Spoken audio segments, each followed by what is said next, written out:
So we've got both of these characters there that you could choose from. Then in our playable level, I've got my boy character there. I also need to go and add a girl character as well, so that the game can pick which character to use. And if I did have any other playable levels, which I don't at the moment, but if I did, I would need to make sure that I had both the boy and the girl in there as well in those other levels.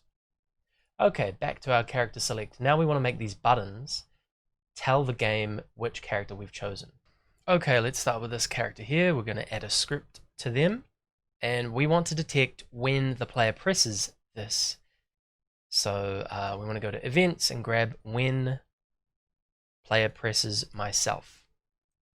Now the way that we'll track which character was selected is we'll use a global variable which will store some information and be able to be read in every level of the game.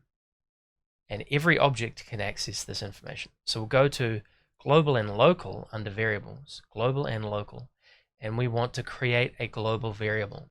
So click create global variable, and we'll call this player selected, and it will be a number type. And let's go OK. Then we can grab set global number player selected, drag that out into here. When the player presses myself, we're going to set the player selected number to, and then we're going to make this another variable. So we'll go to variables and click create variable, and this will be called my character number, and that will also be a number. Okay, and then we can drag number, my character number, into here. So the boy is going to have the number 1 and the girl is going to have the number 2, and this global number will then be checked in our next level. Okay, now when the button is clicked, it should take us to the next level. So we'll go to control flow and grab go to next level and put that in there. So let's close this script and save it, and we'll call this character select button. Save that and make sure that is on the boy and the girl. So if we go to our code sidebar, grab character select button and give that same script to both. Now let's go back and edit the character select button script.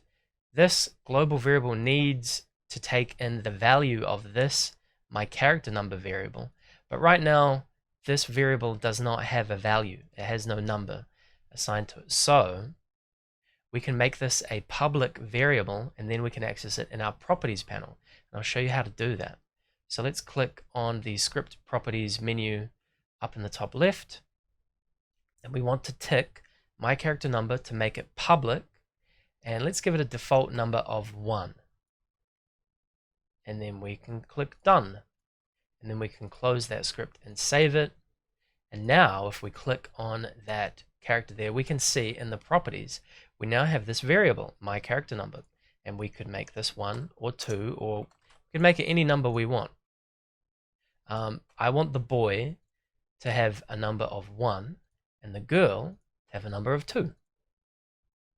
So the boy is 1 and the girl is 2, and depending on which of these is pressed, it will take you to the next level, and then these two players are going to figure out, was I chosen or not? If I wasn't chosen, I'll destroy myself, and only the chosen player will remain.